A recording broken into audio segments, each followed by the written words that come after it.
இப்ப நெறைய பேர் பார்த்தீங்கன்னா, பணம் அவங்களுக்கு ஒரு பெரிய பிரச்சனையே இல்ல. நிலம் ஒரு இடத்துக்கு 10 இடத்துக்கு நிலம் வச்சிருப்பாங்க. ஆனா, அவங்கனால ஒரு வீடு கட்டவே முடியாது. கடைசி வரைக்கும் வாடகை வீட்டிலேயே இருந்துகிட்டு இருப்பாங்க.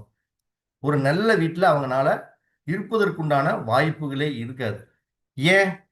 அவங்கனால தான் பணம் இருக்குதுல்ல, வீடு இருக்குதுல்ல, இடம் இருக்குதுல்ல. ஏன் ஒரு நல்ல வீட்ட கட்டலாமே? ஏன் அவங்கனால கட்ட முடியல அப்படின்னா, அதற்கு எளிய வசிய பரிகாரங்கள் அப்படிங்கக்கூடிய ஒரு சில பரிகாரங்கள் நெறைய இருக்கு. அதுல இன்னைக்கு ஒரு பரிகாரங்கள நான் 2 விதமான பரிகாரங்கள சொல்றேன்.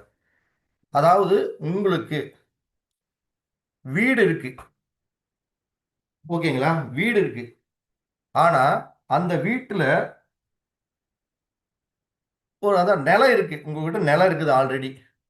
ஆனா, நான் ரொம்ப நாளா வீடே என்னால கட்ட முடியல அப்படின்னு இருக்கிறவங்க எல்லாருமே, முதல்ல வீட்டுக்கு சொந்தக்காரன் யார் அப்படிங்கிறது முதல்ல தெரிஞ்சுக்கணும்.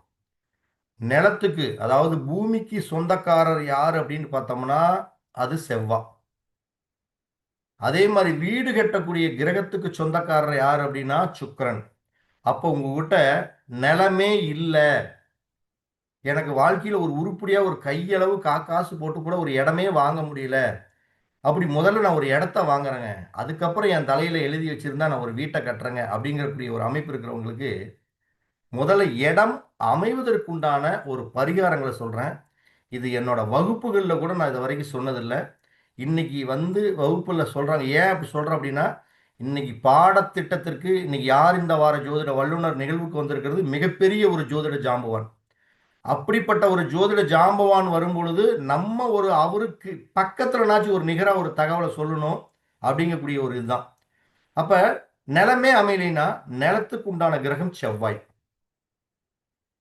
அப்ப செவ்வாய் பிறந்த நட்சத்திரம், அதாவது ஒவ்வொரு கிரகங்களும் சூரியன் முதற்கொண்டு சூரியன், சந்திரன், செவ்வாய், புதன், குரு, சுக்கிரன், சனி, ராகு, கேது எப்படின்ட்டு 9 கிரகங்கள் இருக்கு நவகிரகங்கள். இந்த ஒவ்வொரு நவகிரகங்களும் ஒவ்வொரு நட்சத்திரத்தில் பிறந்திருக்கிறது என்பது மூல நூல்களுடைய ஆதாரம் இருக்கு. அப்ப செவ்வாய் பிறந்த நட்சத்திரம் அப்படின்னா உத்திராட நட்சத்திரத்துல தான் செவ்வாய் பிறந்திருக்கிறார்.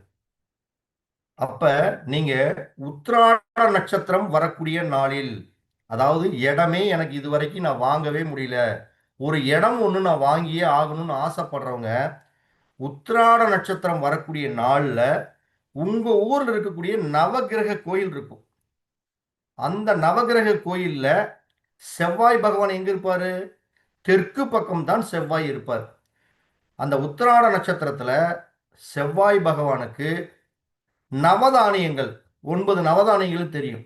அந்த நவதானியங்கள அந்த உத்திராட நட்சத்திரத்தன்னைக்கு அபிஷேகம் செய்து, இடம் இல்லாதவங்க ஒரு மஞ்ச துணியில அந்த நவதானியங்கள கட்டி, உங்க வீட்டுல தெற்கு திசையில செவ்வாய் இருக்கக்கூடிய தெற்கு திசையில அத கட்டி வச்சீங்கன்னா, நிச்சயம் கண்டிப்பாக உங்களுக்கு ஒரு நிலம் வாங்கக்கூடிய ஒரு அற்புதமான யோகம் கண்டிப்பாக உங்களுக்கு கிடைத்தே தீரும். இது என்னுடைய அனுபவத்தில் நான் கண்ட உண்மைகள், அதிசயங்கள். இது நல்லா புரிஞ்சுக்கணும்.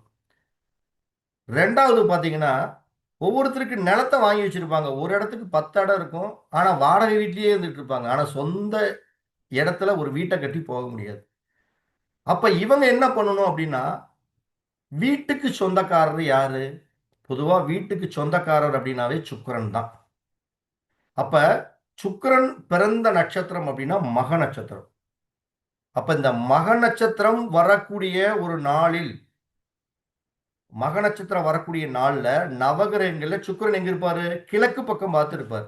அப்ப அந்த மக நட்சத்திரம் வரக்கூடிய நாள்ல சுக்கிரனுக்கு நவதானியங்களால் அபிஷேகம் செய்து அந்த நவதானியங்களை கொண்டு போய் உங்க மண்ணுல நீங்க வச்சு எந்த இடத்துல வீடு கட்டலாம்னு இருக்கிறீங்களோ அந்த இடத்துல அந்த நவதானியங்களை தூவி விட்டு அந்த நவதானியங்கள் முளைச்சதுக்கு அப்புறம் ஒரு பசுமாடுகளை வச்சு மேய்க்க வச்சு அதுக்கப்புறம் ஒரு வீடு ஒன்று கட்ட ஆரம்பிச்சீங்கன்னா அந்த வீடு வந்து நல்லபடியா இயங்குமே தவிர வேற எந்த ஒரு பரிகாரங்கள் இதுல எந்திரமோ தந்திரமோ தாயத்தோ வச்சு நீங்க செயல்படுத்தவே முடியாது.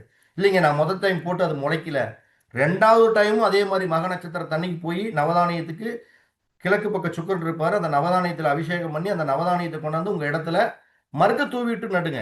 அது நட்டு முளைக்குது அப்படின்னா கண்டிப்பா நீங்க வீடு கட்ட போற ஒரு அம்சம் கிடைச்சிருச்சு அப்படிங்கக்கூடிய அழகான தருணத்தை நீங்க அழகா தெரிஞ்சுக்கலாம்.